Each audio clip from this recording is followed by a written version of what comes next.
Jayasai master ఈకే గారి జీవిత చరిత్ర. అధ్యాయం 6 పరమ గురువుల దర్శనము.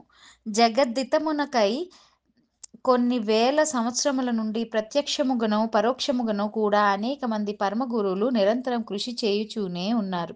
గత 5,000 సంవత్సరముల నుండి మరికొందరు పరమ గురువులు అదృశ్యముగా పనిచేయుచున్నారు.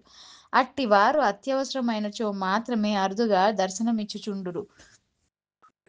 ఉదాహరణకు 19వ శతాబ్దంలో మేడం బ్లావిట్స్కీ అను రష్యా వనితకు అట్టి పరమ గురువులు కొందరు భౌతిక కక్షలో దర్శనమిచ్చిరి.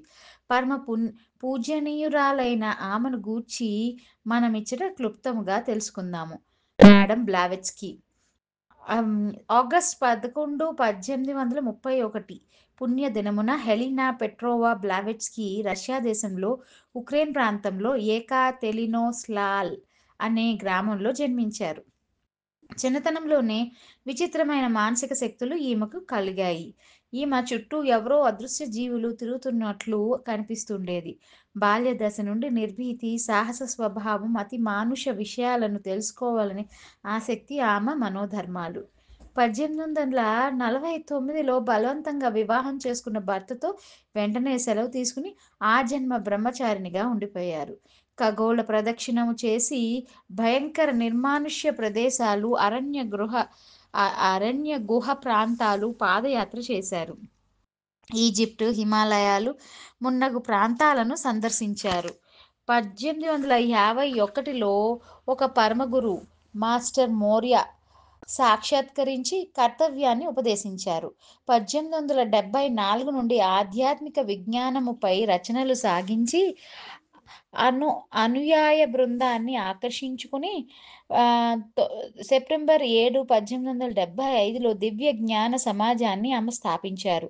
మేడం బ్లావిట్స్కీ 1877లో ఐసిస్ అన్వెయిల్డ్ తెర తొలగింపు అనే ఒక మహా గ్రంథాన్ని, 1884 నుండి 88 నడుమ సీక్రెట్ డాక్ట్రిన్ గుప్త విద్య అన్న ఒక పవిత్రమైన గ్రంథాన్ని రచించి ప్రపంచానికి ప్రసాదించారు.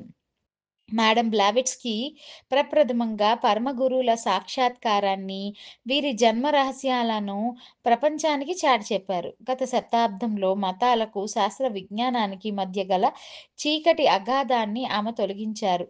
మానవ జాతి పరిణామం, జగత్ కళ్యాణానికి 5,000 సంవత్సరాల క్రిందట నుండి హిమాలయ పర్వత శ్రేణులు కేంద్రంగా అదృశ్య ప్రభుత్వం ఒకటి నిర్వహించబడుతున్నదని ఆమె వెల్లడి చేశారు. పరమ గురువులు బృహత్ ప్రణాళికను అహోరాత్రాలు నిర్వహించారు. బ్లావిట్స్కీ మే 8, 1891 తేదీన లండన్ నగరంలో తనువు చాలించారు. ఆమెకు అతి సన్నిహితమైన సహచరులు, అనుచరుల సహితం ఒక బుద్ధిమయ కక్షలో మాత్రమే పరమ గురువులను చూడగలిగేవారు. కానీ బ్లావిట్స్కీ మాత్రం ఆ దివ్యమూర్తుల సశరీర దర్శనం పొందుచుండేవారు. పరమ గురువుల భౌతిక దర్శనం శిష్యులకు ఏ విధమైన ప్రయోజనము కలిగించనదగుటచే వారు భౌతికముగా కనిపించుట అనునది కల్పించరు. వారు దేహదారులుగా మాత్రమే ఉందురనుకొనుట మన అజ్ఞానము. మనము భౌతిక దేహముల యందు ఉంటిమి కనుక వారు కూడా దేహముల యందు ఉండి తీరవలెను. మన సిద్ధాంతములకు పరమ గురువులందరూ కొంతమంది మహాత్ములు మనవలనే ఆహారాదులు స్వీకరించుట, వారి స్వధర్మములను నిర్వర్తించుట కూడా చేయుచుందురు. వారి ఆచార్యకత్వము, మాస్టర్హుడ్ వారి నివాసముతో ఎట్టి సంబంధము లేనిదిగా ఉండును. అనేక మంది అట్టి మహాత్ములు వారి వారి భౌతిక జీవన యాత్రలో మహానగరములలో లేదా కొన్ని కార్యాలయములలో కూడా పనిచేయుచుందురు. మనము వారి నామాదులను వినియుండుము కానీ వారి అసలు కార్యక్రమం యొక్క రహస్యము మనకు తెలియనివ్వరు. వారి ఉనికిని వారు అతి పవిత్రముగా, రహస్యముగా ఉంచుకొందురు. దీనికి కారణము లేకపోలేదు. వారి యొక్క ఉనికి మనబోటి వారికి తెలిసినచో వారి కాలము, అపారమైన శక్తి వ్యర్థము చేయుటకు అవకాశముండును. మనకు మార్గదర్శకులై నడిపించుటే వారి ప్రధాన లక్ష్యము. వారు కాల రహస్యమును ఎరిగినవారు. 5 నిమిషములలో కొన్ని వేల మందిని ప్రభావితులను చేయగలరు. ఎన్నో మహత్కార్యములను కూడా ఆచరించగలరు. ఇన్ని కారణములుగా పరమ గురువులు మన నుండి వారిని మరుగుపరుచుకొందురు. వారు మన మధ్యనే ఉండి మనలను తెలుసుకొనియే ఉందురు గాని, మనము వారిని తెలుసుకొనలేము. మన బోటివారు తెలుసుకొనవలెనని ప్రయత్నము చేయుట వ్యర్థమే అగును. కాలమును, శక్తిని దుర్వినియోగము చేయుటనున్నది మహాత్ముల మార్గమున కూడదని పని కూడని పని. వారి ప్రవర్తన అత్యద్భుతముగా నుండును. జగద్గురువు, ద వరల్డ్ టీచర్ ప్రణాళికను అనుసరించి మాస్టర్ ఈకే గారికి 24వ సంవత్సరం నుండి కొంతమంది పరమ గురువులతో ప్రత్యక్ష సంబంధం సంభవించుట జరిగినది. అట్టి పరమ గురువులను మాస్టర్ గారు విచిత్ర వ్యక్తులుగా మాకు తెలిపి ఉండిరి. బట్ ఇట్టి విచిత్ర వ్యక్తులకు మాస్టర్ గారికి మధ్య జరిగిన కొన్ని సంఘటనలను మా మాత్రం ఇచ్చట ఆయన వాక్యములలో వివరించుట జరుగుచున్నది. ఈ విచిత్ర వ్యక్తులు. అసలు వ్యక్తిగత జీవనమంటూ ఉండని కొందరు విచిత్ర వ్యక్తులు నాకు తెలియను. ఇది ఉన్నది, ఇది లేదు అను భావములు గాని, ఇది నాకు కావాలను కోరికలు గాని అట్టి వారికి ఏమీ ఉండవు. లోక శ్రేయస్సుకై నిస్వార్థ సేవలో వారు నిరంతరము జీవించుచుందురు. అట్టి ఒక సంఘటన నేనిక్కడ పేర్కొందును. గుంటూరులో నేనొక రాత్రి వీధిలో నడుచుచుంటిని. 30 ఏండ్ల వానివలే కనిపించిన ఒక యువకుడు నా వద్దకు వచ్చెను. నా పేరు, వివరములను గూర్చి ప్రశ్నించుట ప్రారంభించెను. నాతో సంభాషించవలసి ఉన్నదని చెప్పగా, నేనాయనని నా గృహమునకు ఆహ్వానించితిని. రాత్రి చాలా సేపటి వరకు మా సంభాషణ కొనసాగినది. అదే సమయమున నా రెండవ కుమారుడు జబ్బుతో చాలా విపత్కర పరిస్థితిలో నున్నాడు. నేను నా కుమారునకు తగు పరిచర్యలు చేయుచున్నాను. ఆ వచ్చిన మహానుభావుడు అంతటి రాత్రిలోనూ బయటకు పోయి ఎక్కడి నుండియో కొన్ని హోమియో మందులను తెచ్చెను. ఆ రాత్రి సమయంలో ఆ ఔషధములు ఆయనకెచ్చట లభించినో నాకు అంతుపట్టలేదు. ఆ రాత్రి అంతయు జాగరణ చేసి బాలునకు మందులను వేయుచు ఉదయమున కల్లా స్వస్థత చేకూర్చెను. అది మొదలుగా అనేక పర్యాయములు మా గృహమునకు వచ్చి గృహకృత్యములు కూడా చేయుచుండేడివారు. నాతో పాటు పాత్రలు శుభ్రము చేయుచుండేడివారు. గృహమునకు కావలసిన నీటిని కూడా నాతో పాటు మోయుచుండేడివారు. నాతో పాటు కాఫీ, పలహారములు సేవించి వెళ్ళిపోయేడివారు. ఒకరోజు రాత్రి ఆయన నివాస స్థలాదులను అడిగితిని. అతను విజిటింగ్ కార్డ్ ఇచ్చారు. తదుపరి ఒక పర్యాయం ఆ యువకుడు బొంబాయి నగరంలో రోగార్తులకు ఔషధములిచ్చుట కనిపించెను. విచిత్రమేమనగా వేలాది మంది బొంబాయి వాసులకు ఆయన తెలియును. ఆయన ఒక చిన్న ఇంట్లో నివసించేటివారు. ఆయన కుటుంబము, వృత్తి, భుక్తి మొదలగు వివరములు అచ్చటి వారికి ఎవరికినీ తెలియవు. ఆయన ఎప్పుడునూ ఎవరిని ఏమియూ అడిగి ఉండలేదు. ఎవరైనను తినుటకేదైనా పెట్టినప్పుడు తినేడివారు. 1, 2 రోజులు మాత్రమే అట్లుండేడివారు. తనదైన పద్ధతిలో అందరికీ స్వస్థత చేకూర్చేడివారు. ఎవరైనా వారి సమస్యలను దాచుకొనకుండా సూటిగా ఆయనతో చెప్పుకున్నచో వాటిని చక్కగా పరిష్కరించేడివారు. ఎంతోమంది తమ సమస్యలను ఇతరులకు మనసు విప్పి చెప్పుకొను సిద్ధతతో లేనందున బహు కొద్ది మంది మాత్రమే తన వలన మేలు పొందగలుగుచున్నారని ఆయన చెప్పేడివారు. ప్రజలు తమ దర్పములను ప్రక్కన పెట్టి తమలో రహస్య బలహీనతలను బయటపెట్టి బాగుపడుటకు ప్రయత్నించరు. తమ మానసిక బలహీనతలతో రహస్యముగా బాధపడుటనే వారు కోరుకొనుచుందురు. ఒక సంవత్సరం ఒక సంవత్సరానంతరము ప్రజలు ధైర్యముగా తమ సమస్యలను అతనితో చెప్పుకొనుట యందలి ఉత్సుకతను ఈ విచిత్ర వ్యక్తి గమనించెను. మరొక 3 సంవత్సరముల తర్వాత ఏ విధమైన రహస్యములు లేకుండా ప్రజలు తమ సమస్యలను పూర్తిగా వివరించుచు, తానిచ్చిన సలహాలను అనుసరించుచు వారు జీవించుచున్నారని కూడా ఆయన నాకు తెలిపెను. అనేక పర్యాయములు ఆయన నన్ను కలుసుకొనుట జరిగెను. కానీ ఈనాటికి కూడా ఆయన కుటుంబ విషయమును గాని, ఆయన వృత్తి వివరములను గాని, ఆయన ఆదర్శములను గూర్చి గాని నాకేమియూ తెలియదు. నేనున్న ప్రదేశమునకు వందలాది కిలోమీటర్ల దూరములోనున్న బొంబాయి నగరం నుండి నా వద్దకు 6 నెలలకో, 10 నెలలకో ఒక పర్యాయం వచ్చుచుండుట కలదు. బెంగుళూరు నందు మరియు భారతదేశమున అనేక నగరములందు గల కొంతమంది ఈ విచిత్ర వ్యక్తిని ఎరుగుదురు. కానీ అందరూ ఏ ఒక్కరిని ఆయన అసలు ఏ ప్రదేశమునకు చెందిన వారో తెలియకుండుట విచిత్రము. దేనిని గురించియో ఆయన అర్థించరు. ఏ ఒక్కరు ఆయనకు ధనమునిచ్చిన ప్రసక్తి లేదు. నేనొక దినమున పరమ గురువు పైథాగరస్ గురించి ఆయనతో ప్రస్తావించి తిని. పైథాగరస్ స్థాపించిన పీఠము నిర్వహించిన క్రతువులను గురించి, ఆయన గుప్త మహాగణిత శాస్త్ర విజ్ఞానమును గురించి అనేక ప్రజ్ఞాదాయక విషయములను ఆ విచిత్ర వ్యక్తి నాకు విశదీకరించెను.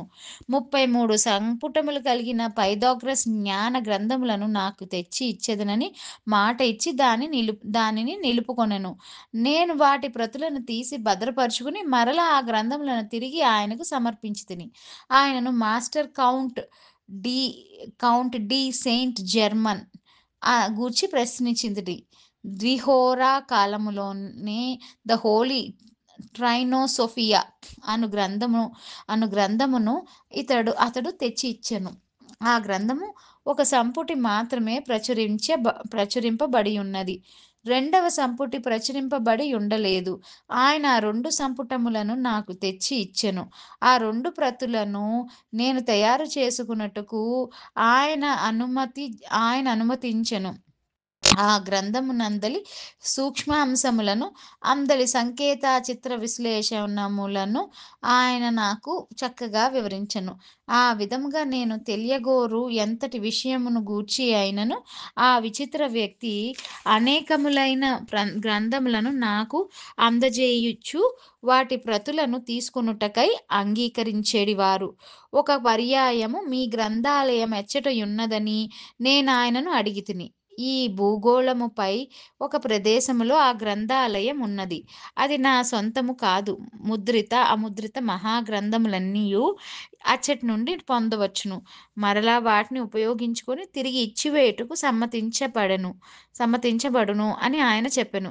ఆ గ్రంథాలయం యొక్క నియమావళిని నాకు చెప్పి, ఆ గ్రంథాలయమునందు ఆయన నన్ను ఒక సభ్యునిగా చేసెను. ప్రాచీన ఔషధ విజ్ఞానమంతయు ఆయన వలన నాకు విశదమయ్యెను. పెరాసెల్స్, హిప్పోక్రేటస్, అలోపతి వైద్య ద్రష్ట వంటి మహాపురుషుల ప్రజ్ఞానమును, మానవ శరీర విజ్ఞాన శాస్త్రమునకు, చతుర్విద్యకును గల అనుసంధానమును, ప్రాచీన జ్యోతిష్య స్వస్థవృత్తము మొదలగు అనేక మహత్తర విషయములు ఆ మహాత్ముని నుండి నాకు అనుగ్రహించబడెను. ఇన్ని విస్తృత గ్రంథ విషయములను కూలంకషంగా బోధింపగల ఆ విచిత్ర వ్యక్తి మాత్రము అతి నిరాడంబరముగా ప్రవర్తించేడివారు. ఆయన సులభతరమైన ఆంగ్ల భాషలో కడు సౌమ్యముగా మాట్లాడుచుండెడివారు. ఆయన సంభాషణలలో ఆధ్యాత్మికతను గూర్చి, వేదాంతమును గూర్చి గాని ఒక్క మాటైనా దొరలదు. భగవంతుని గూర్చి ఎవరైనా ప్రశ్నించుట తటస్థించినచో ఆయన ఈ విధముగా చెప్పెను: దేవుని పేరు చెప్పుట తగని పని. ఆయన పేరు చెప్పుకొనుట అనగా ఆయన మార్గము నుండి తప్పుకొనుటయే. దైవము మన నుండి పనిగా, ధర్మముగా వ్యక్తము కావలెను. కానీ కేవలం ధ్వనిగా కాదు. దేవుని గూర్చి వింతగా ప్రవర్తించితియే లోకమునంతగా మనను మోసగించుచున్నట్లే.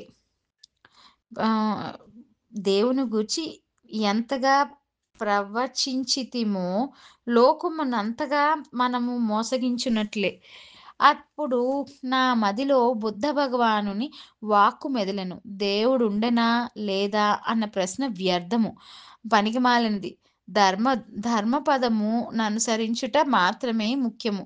లోకమున మనము చెయ్యవలసిన కర్తవ్యము వేచియుండగా దేవుని అస్తిత్వమును గూర్చి చర్చించుకొనుట తగునా అని చెప్పెను.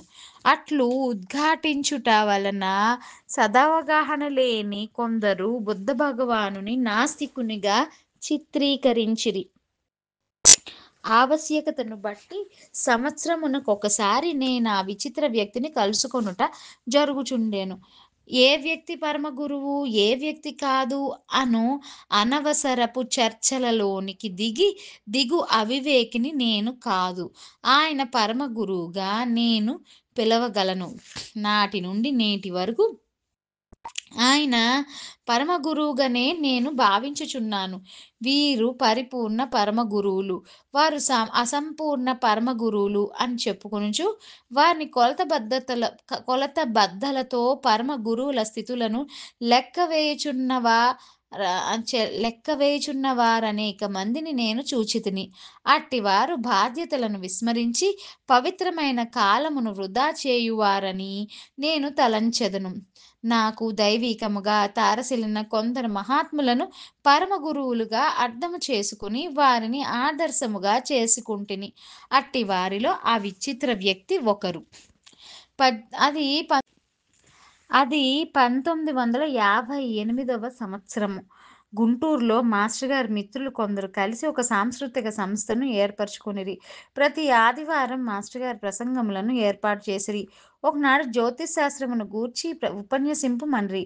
ఆ సంస్థలో ఆస్తికులు, నాస్తికులు, రాజకీయవేత్తలు ఇంకను అనేక శాఖల వారు ఉన్నారు. మాస్టర్ గారి ఉపన్యాసం వారందరికీ నచ్చుట వలన నానాటికి వినువారి సంఖ్య హెచ్చు అయ్యెను. దాని కారణముగా స్థలము చాలలేదు. మాస్టర్ గారు దివ్య జ్ఞాన సమాజమునకు వెళ్ళి డాక్టర్ ఏ.ఎస్. చలపతిరావు గారితో సంప్రదించి ఉపన్యాసములను ఆ సమాజ ప్రాంగణమున ఏర్పాటు చేసిరి. మొదటి దినముననే అచ్చట గల దివ్య జ్ఞాన సమాజ గ్రంథాలయము పరికించిరి. అచ్చటి గ్రంథములలో సీక్రెట్ డాక్ట్రిన్ అను గ్రంథరాజము మాస్టర్ గారిని అయస్కాంతము వలె ఆకర్షించినది.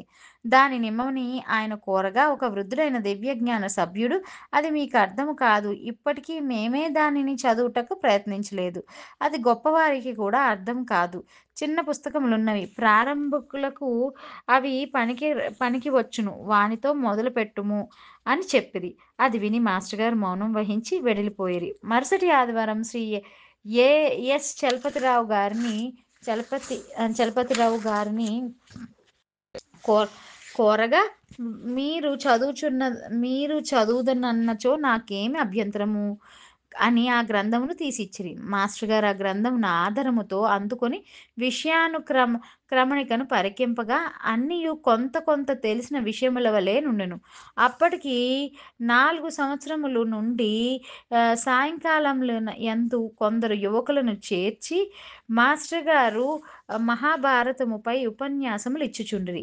అందనేక విషయములు అప్రయత్నముగా రహస్యములతో వివరింపబడుచుండుట వారందరూ ఎరిగినదే.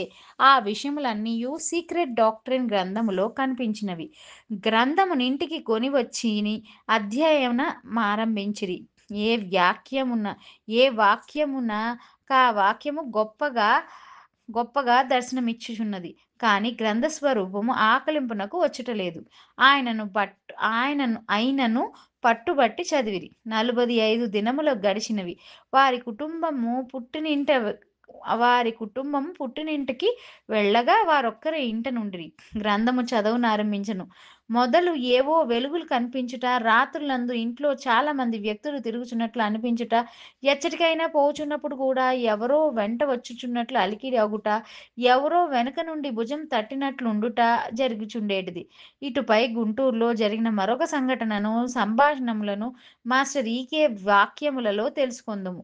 నేను నా దినమంతయు చదువుచు కూర్చుండి వంట చేసుకున్నట్టుకు భోజనము చేయుటకు బద్ధకించితిని. రాత్రి 1 గంటకు ఆకలి వేసినది. వెంటనే రాత్రి హోటల్‌కి వెళ్ళి పూరీ తిని, కాఫీ త్రాగి వచ్చుచుంటిని. బ్రాడీపేట 2వ లైను 1వ అడ్డరోడ్డు దాటుచుండగా సీక్రెట్ డాక్ట్రిన్‌లోని విషయములు నా మనసులో మెదులుచున్నవి. కుడి ప్రక్కన ఎవరో మెల్లగా నడుచుచున్నట్లు అలికిడి అయినది. బాటలో విద్యుత్ దీపములు లేవు. అమావాస్య రోజులు. అంతయు చీకటిగానున్నది. నెరసిన గెడ్డము, మెడల మీదకు పెరిగిన జుత్తు కలిగిన ఒక వ్యక్తి కుడి ప్రక్కగా నడుచుచున్నాడు. ఖద్దరు లాల్చి భుజమున చిన్న చిరుగు ఉన్నది. జేబు దగ్గర సిరామరక ఉన్నది. ఆ వ్యక్తి నా ముఖము వంక చూచుచూ కొన్ని అడుగులు నడిచి చిన్ని సకిలింపుగా నవ్వి, would you like to give me something to eat అని ప్రశ్నించాను. ష్యూర్, ప్లీజ్ ఫాలో మీ, అలాగే నాతో రండి అని అప్రయత్నముగా పలికితిని. ఇరువురము హోటల్‌కి వెళితిమి.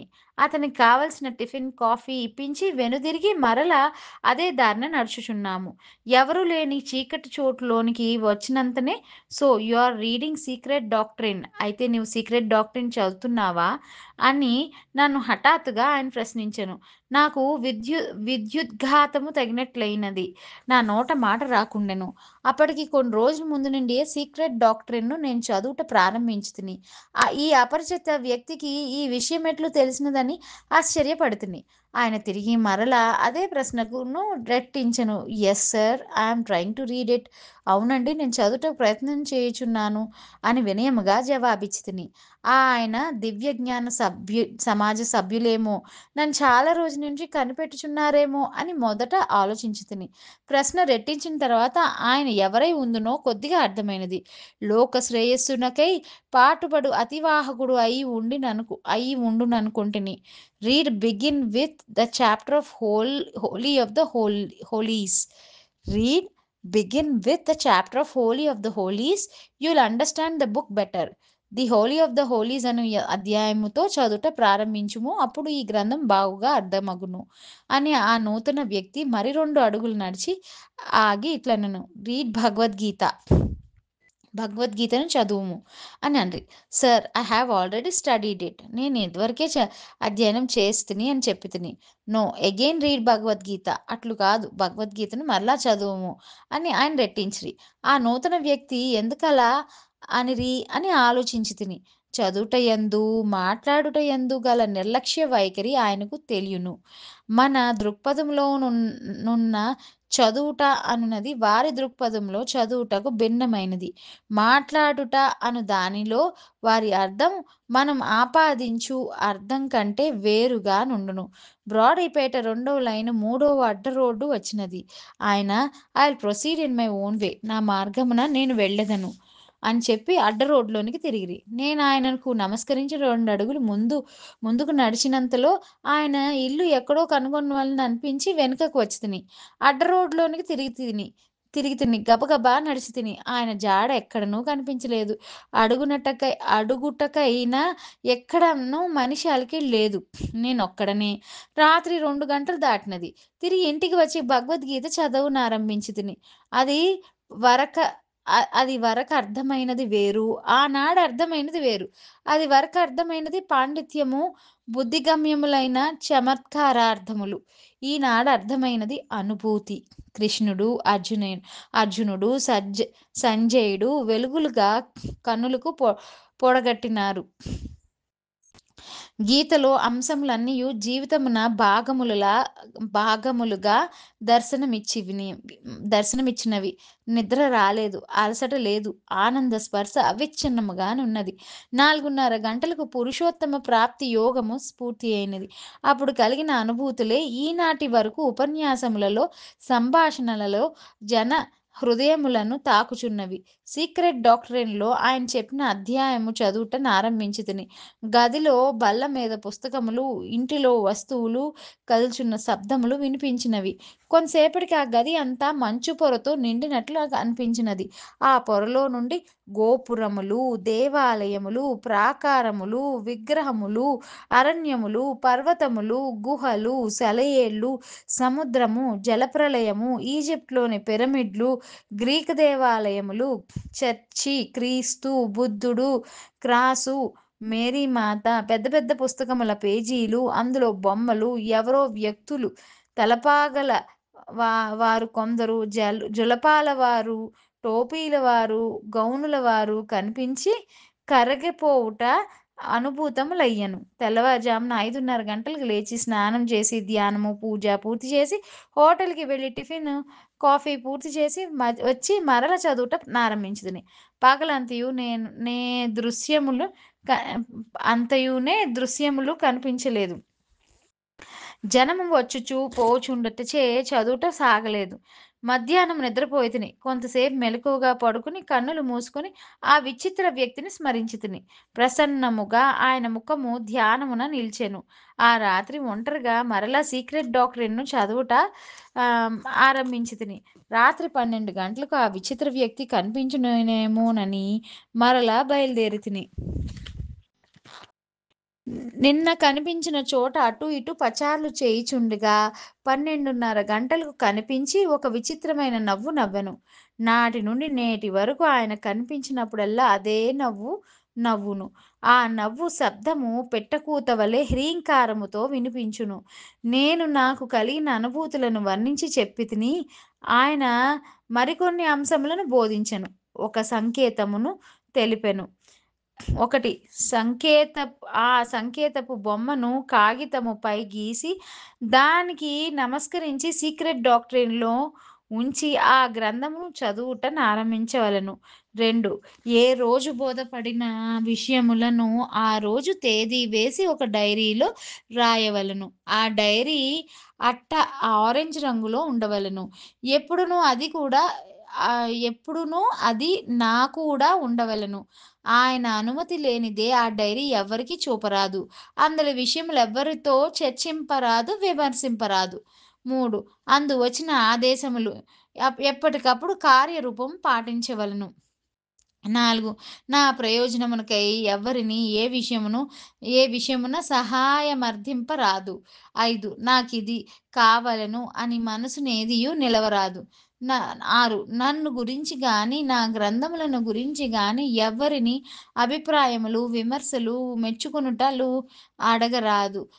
7 నన్ను గురించి ఇంకొకరు చుండిరను ప్రశ్న పుట్టరాదు. 8 తన అనుమతి లేనిదే వారితో తనను గురించి మా సమావేశాదులను గురించి తెలుపరాదు. అందు బోధింపబడిన విషయములను మాత్రము ఉపన్యాసాదికములలో వాడవచ్చును. 9 జ్యోతిశ్శాస్త్రమును సక్రమముగా నభ్యసించవలెను. 10 సాముద్రికము, శకునము, తంత్రశాస్త్రము అధ్యయనము చేయవలెను. 11 ఎదుటివారితో మాట్లాడుచున్నప్పుడు వారిని దైవ విగ్రహములుగా ధ్యానము చేయుచుండవలెను. 12 ఎవరు మాట్లాడుచున్నను ఆయన వాక్కు కోసమై ఆ మాటలు వినవలెను. నేనింటికి తిరిగి వచ్చి ఆయన చెప్పిన బొమ్మను ఒక కాగితం పై గీచి దానికి నమస్కరించి పుస్తకంలో నుంచి చదువుట నారంభించితిని. క్రిందటి రాత్రి వలె గది అంతయు మంచుతెర కప్పినట్లు కనిపించినది. ఆనాడు సీక్రెట్ డాక్ట్రిన్ మనువులు, ప్రజాపతులను గురించిన అధ్యయనము చదువుచుంటిని. గది నడుమ మంచు పొరలలో లీలగా ఒక ఆకారం కనిపించినది. ఆజానుబాహు, విశాల నుదురు, కన్నులు చేతిలో కమండలవు, వెన్నెలలు చిమ్ముచున్నట్లు చిరునవ్వు. వెంటనే ఆయన మాయమాయెను. తర్వాత నేను చూచిన ఫోటోను బట్టి ఆయన వైవస్వత మనుమని గ్రహించితిని. రాత్రి 3 గంటలు దాటినది. ఎవరో తలుపు కొట్టిరి. తలుపు తెరిచి చూడగా విచిత్ర వ్యక్తి లోపలకు వచ్చిరి. చేతిలో ఒక సంచి ఉన్నది. ఆ రోజు సృష్టి జ్ఞానమునకు సంబంధించిన పాఠములు చెప్పి ఆయన వెడలిపోయెను. మరునాడు రాత్రి 1:30 గంటలకు మరలా తలుపు తట్టెను. ఆనాడు అణువుల సిద్ధాంతమును గూర్చి పాఠమును చెప్పెను. సృష్టిలోని భౌతిక పదార్థములన్నీయు అణుమయములే. పదార్థమున్నట్లు మనసు సంకల్పించుటలో అభ్యాసవశమున చేసిన ఆత్మబలము మానవులను భౌతిక పదార్థముల నడుమ బంధించుచున్నది. ఆ బంధము నుండి మనస్సును సడలించినచో పదార్థములే లేవు. గోడలు మున్నగునవి అప్పటి మన గమనమునకు అడ్డురావు. ఇట్లు చెప్పుచు ఆయన నన్ను తన దగ్గరకు నడిచి రమ్మనెను. ఇరువురుకు నడుమ నొక పట్టె మంచమున్నది. నేను ఆయన వంక చూచుచు మంచముపై నుండి నడిచి వచ్చితిని. అటుపైన ఆయన ఈ అనుభూతికి సంబంధించిన కొన్ని వివరములను తెలిపి వెళ్ళిపోచు, నా అనుమతి లేనిదే మన సమావేశములను గూర్చి ఎవ్వరితోనూ చెప్పవద్దు అని ఆ విచిత్ర వ్యక్తి నన్ను ఆదేశించెను. ఆ రోజులలో చిల్లర రామారావు అను యువకుడు నాతో నెక్కువ కాలం గడుపుచుండేవాడు. అతనితో నేను చర్చించుచు ఒక పెద్ద వ్యక్తి కొన్ని శాస్త్రీయ విషయములను నాకొకప్పుడు బోధించును అని చెప్తిని. ఆ మరునాడే ఊరి నుండి భార్య, పిల్లలు చుట్టములు వచ్చిరి. వెంటనే పిల్లలకు జబ్బులు చేసినవి. బుజ్జికి సెరిబ్రల్ జ్వరం వచ్చి చాలా ప్రమాదించి తగ్గినది. అప్పటి కుటుంబ కష్టముల నుండి తట్టుకొనుసరికి 6 మాసములు పట్టినది. అటుపైన ఒక రాత్రి 1:30 గంటలకు నేను బజార్‌నుకు వెళ్ళగా ఆయన మరలా కనిపించి ఆధ్యాత్మిక కార్యక్రమంలో నా బాధ్యతలను గూర్చి చర్చించెను. "ఈ మధ్య నేను మిమ్ము కలుసుకొనుట సాధ్యపడలేదు. మీరు ఈ మధ్య ఏదైనా పై ఊరు వెళ్ళి ఉందురని నేననుకొనుచున్నాను" అని నేను ఆప్యాయముగా పలికితిని. ఆయన తన సహజమైన నవ్వుతో, "ఆ రోజు నీవు ఒకతనితో నా గురించి చెప్పితివి. అవును కదా?" అని సూటిగా ప్రశ్నించిరి. నేను ఆలోచించి విషయమును గ్రహించితిని. ఆ విచిత్ర వ్యక్తి నన్ను క్షమించి అటుపై నాకును చిల్లర రామారావుకును కట్ ఆఫ్ ఇచ్చెను. ఆనాటి నుండి రామారావు నాతో మాట్లాడుట మానివేసెను. ఇతరుల దగ్గర నన్ను తీవ్రముగా ద్వేషించుట, ఘోరముగా నిందించుట ప్రారంభించెను. అట్లు నిందించుటకు కారణమేమని వారడగగా చెప్పలేక సిగ్గుపడెను. ఆ విధముగా ఆ మహాత్ముని దర్శకత్వం నాకెల్లప్పుడూ ఉండును. నేనే నేనే నేనే ప్రదేశమందున్నను ఆయన సందర్శనము కలుగుట, ఆయన సలహాలు పొందుట జరుగుచుండేడిది. పైథాగరస్ బోధనలు, వేదముల యందలి మంత్రములు, మాస్టర్ జ్వాల్ కూల్, మేడమ్ బ్లావెట్స్కీల రచనలకు సంబంధించిన అంశములపై వివరణములను నాకు తెలుపుచుండేడి వారు. టెలిపతి, అంతర్ముఖ ప్రబోధన ప్రక్రియ ద్వారా ఆ విషయములను భాషింపజేయుచుండేడివారు. సంవత్సరమునకొక పరి అట్టి వివరణను పొందిన వారందరూ వారి వారి నోట్స్‌లను పరిశీలించుకుని సరిదిద్దుకొనుట యుండును.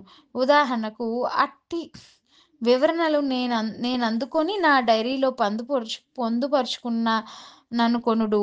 అదే సమయమున అట్టి నోట్స్‌ను అమెరికాలో ఒక స్త్రీ కూడా అట్లే పొందుపరుచుకొనును. భారతదేశంలో మరి ముగ్గురు వైద్య మహాశయులు కూడా అట్టి నోట్స్‌ను తీసుకొనుచుందురు. 1, 2 సంవత్సరములకొకసారి మేమందరము కలుసుకొని ఆ అంశములను పరిశీలించుకొనుచుందుము. అట్టి మహాత్ములు తొమ్మండుగురితో నేటికి నాకు పరిచయమున్నది. అనేక పర్యాయములు వారందరి సందర్శనము నాకు కలుగుచుండును. పరమ గురువులైన అందరి పరమోద్దేశం ఒక్కటియే. జీవ పరిణామము ఆ విధముగా జగత్ పరిణామము ఉ అందుచే వారు ఈ యావత్ భూగోళ పరిణామ వికాసమునకు తోడ్పడుచు వ్యక్తుల వ్యక్తిగత పరిణామక్రమము నుండి సౌర ప్రజ్ఞలో సౌర ప్రజ్ఞలోనికి ప్రగతిని, అటుపైన బ్రహ్మాండము యొక్క మహాప్రజ్ఞలోనికి గమింపజేయుట ప్రణాళికగా నున్నవారు. వారు వేయు ప్రతి అడుగు ఆ గమ్యము వైపే యుండును. వారు కలుసుకొనలేని వ్యక్తి కానీ, వారు చేరుకొనలేని ప్రదేశము కానీ ఉండవు. వారికి గొప్ప నేర్పరితనం ఉండును. వారిని గూర్చి ఎవరికిని తెలియనీయకుండగానే అందరితో కలిసి మెలిసి పని చేయుచుందురు. వారు అందరికీ సంబంధింతురు. ఏ ఒక్కరు వారిని నిర్బంధింపలేరు అని మాస్టర్ ఈకే ఒక ప్రసంగములో వివరించిరి. ఇచ్చటనే మాస్టర్ గారు ఒక విచిత్ర వ్యక్తి వివరించిన ఆసక్తికరమైన మరియొక వృత్తాంతమును కూడా తెలుసుకొందుము. జూన్ 1, 1972 తేదీ జర్మన్ దేశీయులైన ఉప్లే దంపతులు మాస్టర్ గారిని జెనీవా నగరంలో దైవికముగా కలుసుకొనుట జరిగినది. శ్రీమతి ఊప్లేకు చిరకాలం నుండి కొన్ని విచిత్రమైన అనుభవములు కలుగుచున్నవి. ఆమెకు తెలియని గ్రంథమునొకదానిని ఆమె రచించుచున్నది. అనుదినము కొన్ని గంటల తరబడి ఆమెకు తెలియకుండగానే ఏదియో ఒక గ్రంథ రచనము జరిగిపోచుండెను. ఆమె అట్లు రచించిన గ్రంథమంతయు ఇప్పటికిని కొన్ని వందల పుటలు జర్మనీ భాషలోనున్నవి. ఆమె రచించిన వివరణమున కర్థము ఆమెకే బోధపడలేదు. అయినను శ్రద్ధాభక్తులతో ఇంతకాలం రచనను సాగించుచు గ్రంథము భద్రపరిచి ఉంచినది. ఆ గ్రంథమును శ్రీమతి ఊప్లే మాస్టర్ గారికి సమర్పించినది. నేను కొన్ని పుటలు శ్రద్ధతో పరిశీలించితిని. నాకు జర్మన్ భాష తెలియకపోవుటచే విషయం అస్పష్టముగా బోధపడెను. ఆమెను చల్లగా చదువుమని నేనామెకు మనస్సుతో సంబంధమును స్థాపించుకొంటిని. క్రమముగా ఆ విషయమంతా బోధపడినది. నిశ్చలముగా గమనింపగా ఒక అజ్ఞాత గురువు దూరం నుండి ఆమె ద్వారా ఈ శాస్త్ర గ్రంథమును నాక్ వ్రాయుచుండెనని నాకు అవగతమైనది. ఒక శాస్త్ర సంకేతమును వివరించి దాని సహాయమున ఆమె గ్రంథములోని అంశములను బోధపరిచితిని. ఆమె సంతోషమునకు మేరలేదు. తన ద్వారా రచింపబడుచున్నది అపూర్వ శాస్త్ర గ్రంథమే గాని ఊహా ప్రపంచమునందలి ఉన్మాదము కాదని ఆమెకు ధైర్యం చిక్కినది. అటుపైన గ్రంథ రచనము గూర్చి మానసిక కక్షలో నా సహాయమును పొందుచుండవలెనని ఆపేక్షించినది. నేను అంగీకరించితిని. ఎంత దూరము నుండి అయినను ఆమె గ్రంథ రచనకు సహాయము చేయుచుందునని మాట ఇచ్చితిని. దూరం నుండి నా ఊహలందుకొనుటకును, నన్ను ప్రశ్నించి సమాధానములు పొందుటకును మార్గము బోధించితిని. తనకా గ్రంథము ప్రసాదించుచున్న పరమ గురువెవ్వరో తెలుసుకొనగోరి వారిని గూర్చిన కొన్ని వివరములను సేకరించి పెట్టవలసిందని ఆమె నన్ను కోరినది. నేనా రాత్రి ధ్యానమునందు వివరములను సేకరించి మర్నాడు తెలియజేయుదునని అంగీకరించితిని. ఆ దంపతులు కోరిన ప్రకారం శ్రీమతి ఊప్లేకు మానసిక కక్ష ద్వారా నూతన శాస్త్ర విషర్ విష్కరణము చేసి నూతన శాస్త్రావిష్కరణము చేసి ఆమెచే గ్రంథమును రాయించిన గురువెవరో అతనిని గూర్చి వివరములను తెలుసుకొనుటకు ఆ రాత్రి నేను ధ్యానము ధ్యానమున నిలిచితిని. ఫన్లాన్ సుమారు క్రీస్తు పూర్వం 28,000 సంవత్సరముల కిందట చైనా దేశ ప్రాంతమున 2 భిన్న రకములకు చెందిన జాతులు వారు వసించుచుండిరి. వారిలో ఈ జాతికి చెందిన మహనీయులొకడు లహాసా ప్రాంతమున ఉండెడివారు. ఆయన పేరు ఫన్లాన్. అది ఆయనచే నిర్ణయింపబడిన గుప్తనామము. ప్రస్తుత కాలమున ఫన్లాన్ పరమ గురువు అదే ప్రదేశమున ఒక కొండపై నివసించుచున్నారు. ఇన్ని జన్మలలోనూ ఆ గుప్తనామమునే కలిగియున్నారు. అతని నెరిగిన వారు తాత్కాలికములైన జన్మ నామములతో మాత్రము పరిచయం కలిగి ఉన్నారు. ఆయన తన గుప్తనామము మాత్రం ఎవ్వరికీ తెలియకుండా గుప్తముగా వ్యవహరించుచున్నారు. ప్రస్తుతం ఆయన టిబెట్ జాతి శరీరమునందు యున్నారు. సన్నగా, పొట్టిగా, పచ్చని బంగారు ఛాయతో ఉన్నారు. ఆయన తన ఉపదేశములను ప్రస్తుతము 3 వ్యక్తులకు గ్రంథ రూపమున నిచ్చుచున్నారు. అందొకరు జెనీవా పట్టణములోను, ఇంకొకరు అమెరికాలో గల కాలిఫోర్నియా సమీప గ్రామములోను, మరి ఒకరు ఇరాన్‌లోను ఉన్నారు. జెనీవాలోని వనితకు ఈ గ్రంథ రచనకు కావలసిన త్రికరణ శుద్ధి, ఆత్మార్పణ పూర్తిగానున్నవి. కానీ శాస్త్రాంశములను సంకేతముల రూపమున గ్రహించి ఇతరులకు తెలియనట్లు విప్పి చెప్పగల మానసిక శక్తి కొన్ని కారణముల చేత ఆమెలో నీరసించినది. పై వృత్తాంతమంతయు నాకు పరిచితులైన ఒక విచిత్ర వ్యక్తి వలన స్పష్టమైన భాషలో వివరింపబడినదని, నేను ఈ వృత్తాంతమును యథాతథముగా రాసి టైపు కాపీలు తీసి మరునాడు ఒక ప్రతిని ఊప్లే దంపతులకు ఇచ్చితిని అని మాస్టర్ ఈకే ప్రాక్పశ్చిమములు అను గ్రంథమున వివరించిరి. ఇట్టి విచిత్ర వ్యక్తుల రాకపోకలు, అట్లే వారు వివరించిన కొన్ని విషయములు మాస్టర్ గారి అనుగ్రహంతో మాకు చెప్పియున్నారు. కరీంనగర్ జిల్లా కలెక్టర్ బంగళాలో మాస్టర్ గారితో పాటు నేను కూడా నెల రోజుల పాటు ఉండడం జరిగినది. అప్పుడు 1981 జనవరి 28వ తేదీ రాత్రి 2 గంటలకు ఆ విచిత్ర వ్యక్తి ఆ బంగళాకు రావడం, మాస్టర్ గారితో సంభాషించడం జరిగింది. తెల్లవారుజామున 4 గంటలకు మాస్టర్ గారు నన్ను నిద్రలేపి ఆయన చెప్పిన విషయములను తెలిపిరి. అదే రకంగా ట్రస్ట్ కార్యాలయం రాధామాధవానికి అనేక పర్యాయాలు ఆ విచిత్ర వ్యక్తులు వస్తూ ఉండడం, మాస్టర్ గారితో మాట్లాడుతూ ఉండడం జరుగుతుండేది. మేము రాధామాధవంలో ఉండేవారమే గాని వారు ఎప్పుడు వచ్చినది మాకు తెలిసేది కాదు. ఒకరోజు రాత్రి 2 గంటలకు మాస్టర్ గారు ఎవరో ఒక వ్యక్తితో మాట్లాడుతున్నట్లు నాకు అనిపించినది. ఆ తలుపు దగ్గరకు జారవేసి ఉన్నది. ఆంగ్లములో సంభాషణలు వినబడుచున్నవి.